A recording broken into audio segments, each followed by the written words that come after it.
Welcome to Illuminati Silver. We tell you the truth about silver. Today is Monday, the 9th of September 2019, and we are looking at how much gold Russia is buying, why it is doing so, and will it sufficiently protect it from economic decline. Well, yesterday we published a video entitled China Buys More Gold to Beef Up Reserves, and we've put a link in the box below if you haven't already seen it. In this video we highlighted that China has been buying gold for a significant number of successive months, so much so that officially at least, by the end of August 2019, it held some 62.45 million fine troy ounces of gold, up some 4.85% since the end of 2018, and that the value of its gold reserves has risen to $95.45 billion at the end of August, compared with $87.87 billion at the end of July. Well, to be fair, it's not just China that has been buying gold. Russia has too. The country quadrupled its gold reserves in the past decade, and in the past year, the value of the nation's gold jumped 42% to $109.5 billion. What is so pertinent about Russia is that gold also represents the largest single asset which makes up its reserves. In fact, it represents some 20.7% of overall reserves, which now in total stands at over $500 billion. A lofty percentage when you compare that with China's 3% of reserves being held in gold. Now, Russia's gold reserves total more than 2,200 tons, making it the fifth largest gold-holding country. And the latest published data shows that Russia's central bank has bought some 106 tons so far this year. In addition to this, Bloomberg reported that last year, Russia's gold buying exceeded its mine supply for the first time. So the Russian government, or central bank, certainly fits the description of being a gold bug. But we have to ask why. Well, there are of course a number of reasons, some of which are similar to those of China and other countries' central banks, and others which are quite specific to Russia. Firstly, of course, we have the general reasons, which are typical. 1. To help protect its own currency against devaluation. 2. To help protect it against international tensions. 3. To act as a substitute from holding treasuries and bonds, of which worldwide some $13 trillion worth are either offering zero or negative interest yields. 4. To hedge against currency wars breaking out. And 5. To diversify its portfolio of reserve holdings. Now, there are a myriad of other reasons why all central banks do this, but we wish to concentrate on the fifth, portfolio diversification, and specific issues relating to Russia. You see, Russia has been buying gold aggressively for over a decade, and one of the main reasons initially was to diversify its portfolio of reserve assets, as such a large number were held in dollars, and more latterly, the objective of shedding dollar assets due to the political and economic conflict vis-à-vis sanctions and fear of more that it has with the US, and less so, but significantly with other parts of the world. Now, in other words, it has been de-dollarizing in order to reduce its dependence on US influence.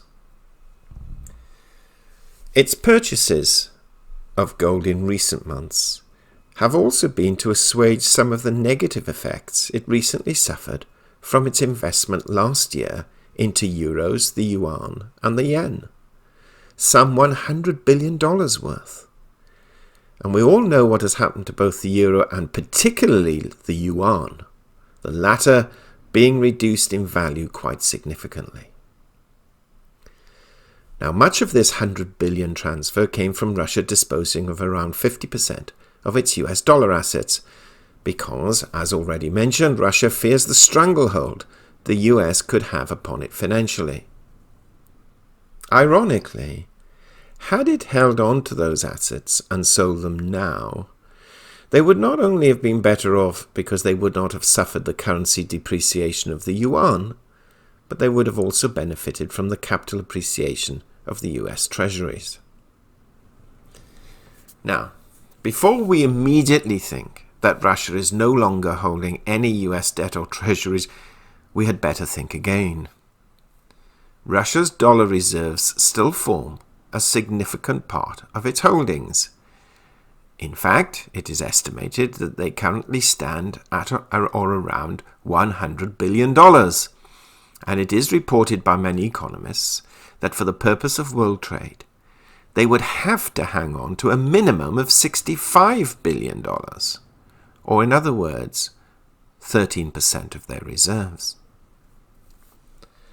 Now, we are all often reminded of the political and economic deals made between China and Russia, each of them having their reasons to de-dollarize where possible. In fact, earlier this year, Sergei Glaziev, a Russian politician and economist, advisor to the President of the Russian Federation on Regional Economic Integration, and member of the National Financial Council of the Bank of Russia, and since 2008 a full member of the Russian Academy of Sciences, stated, and we quote, "The US is the most powerful economy in the world.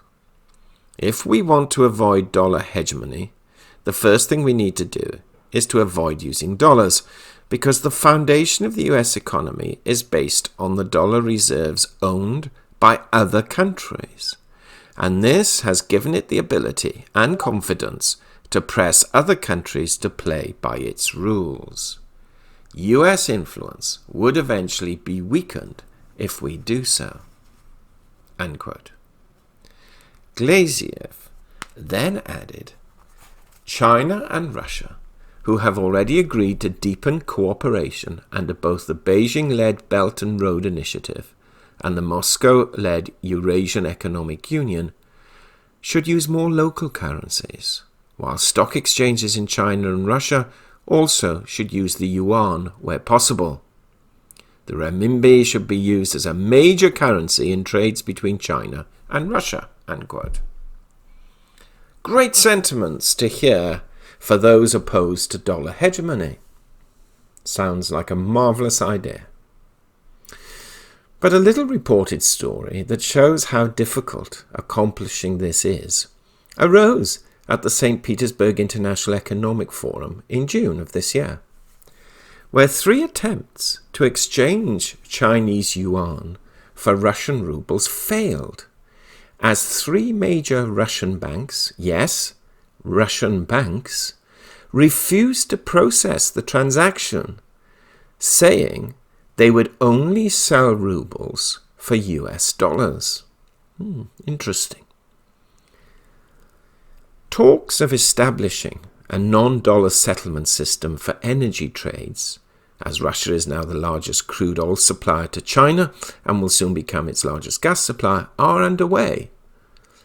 But China is very cautious about its own capital outflows, particularly amid a slowing economy. It may surprise many to hear, and something which the gold and silver pumpers most definitely won't tell you about, is that currently 70 to 90% of China-Russia trade is still conducted in US dollars, with the role of the yuan used in only 2% of Russia's external transactions. So, despite all of this political rhetoric and mutual backslapping and hyperbolizing an ever closer economic union between China and Russia, and China's desire for the yuan to become the world's global reserve currency, the yuan is only used in 2% of Russia's external transactions, and 70 to 90% of trade between these two countries is conducted in US dollars. The one major factor that could keep Russia's dollar reserves at a relatively high level is the country's dependence on exporting commodities like oil, which are denominated in the greenback. 3/4 of the nation's annual $600 billion of trade is in dollars. So what are we stating here? Well, there is no doubt that Russia and China are major gold-buying countries, or at least their central banks are. This trend is being followed by many other central banks, and especially more recently those from emerging markets and some from liberated USSR-run countries, such as Poland. A recent survey conducted on behalf of the World Gold Council and responded to by 39 central banks reveals the following. 1. 11% of emerging and developing countries' central banks say they intend to buy more gold over the next 12 months. 2. No advanced economy central banks intend to increase gold reserves, as they still have huge legacy stocks from the gold standard and Bretton Woods days. 3. Over 3/4 of those surveyed think the renminbi will play a larger role in the coming 5 years. And 4. 39% of emerging and developing economy central banks think that gold is an important asset to hold when the international monetary system is undergoing a major change. Now, we were interested in comments made earlier in the year by Adrian Ash, head of research at gold brokerage Bullion Vault Limited. This is what he had to say, quote, "If it wasn't for Russia's central bank, last year would have been the worst year for gold buying in a decade, so it helped put a floor on the price. However, Russian buying is now well known, so it would take a significant increase in their purchases to materially impact the gold price," unquote. And that's from a gold bullion dealer. Now, whether one agrees with Adrian or not matters not particularly, with all due respect to him. What is important for Russia, at least short term, is that no matter how hard they attempt to de-dollarize, they will not only find it difficult to go beyond their current reductions, but the rest of the world is only playing this ball slowly themselves. From our perspective, and that means you who are listening to this podcast video and subscribers, is that whilst there is a positive trend worldwide in favour of gold, and we have seen a recent surge in price, please do not assume that it's likely to go parabolic based on the pompous myth of imminent global de-dollarization. If it does happen, that's the parabolic rise, in our humble view, it's more likely to be the result of a major military conflict or a rapid deterioration in the trade dispute between the US and China, resulting in major stock market falls, and those monies moving towards safe haven assets such as gold and silver, as bonds and treasuries, though safe, have become increasingly unattractive due to negative yields.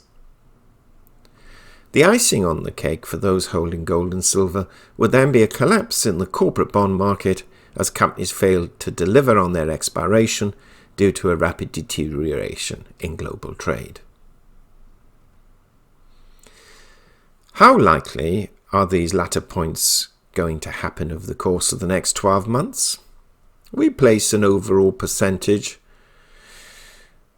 of one, some, or all of these occurring at or around 30%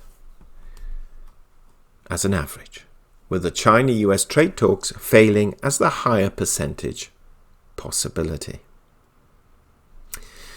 So Russia's purchasing of gold is perfectly understandable and is also likely to continue for some time into the future. Similarly, the same with China, and as already indicated, a number of central banks from emerging market economies. That trend is set. To what extent it will influence the price is as yet unknown. However, it will certainly serve as a floor to the basic US dollar gold price. Where that floor lies, we shall discuss in another video. But if there is one lesson to be learned from what we have discussed so far, is do not immediately write off the US dollar. And also, please accept the fact that as much as there might be a political incentive, and frankly an economic one, for countries to move away from it, a number of them will, but will find it extremely difficult, if not impossible, to do it at the wish they desire. Now, so to conclude, and at the time of producing this video and for interest, the dollar index remains virtually unchanged from its closing on Friday. It currently stands at 98.3. But gold is up $3 after opening down $3, and silver is currently down just 1 cent at $18.18 after dipping as low as $17.93. So it did actually fall below the $18 level this morning. We shall have to wait and see where it ends up later today. Thank you for listening. Do share your thoughts. We hope you have found this video interesting and informative, and if so, please give it a thumbs up and share it on social media. Please ensure that you have subscribed to our channel and press the bell sign so that you are notified of any future videos. Also, kindly visit our website at illuminatisilver.com, and if you haven't already done so, please subscribe either as a free or paying member for regular email updates and offers. Disclaimer. Illuminati silver owners come from a background of banking, international wealth management and economics. Having now retired from these worlds, we are not qualified to give investment advice. Therefore, this and other productions must not be deemed to be giving such advice and merely represent the personal views of its owners.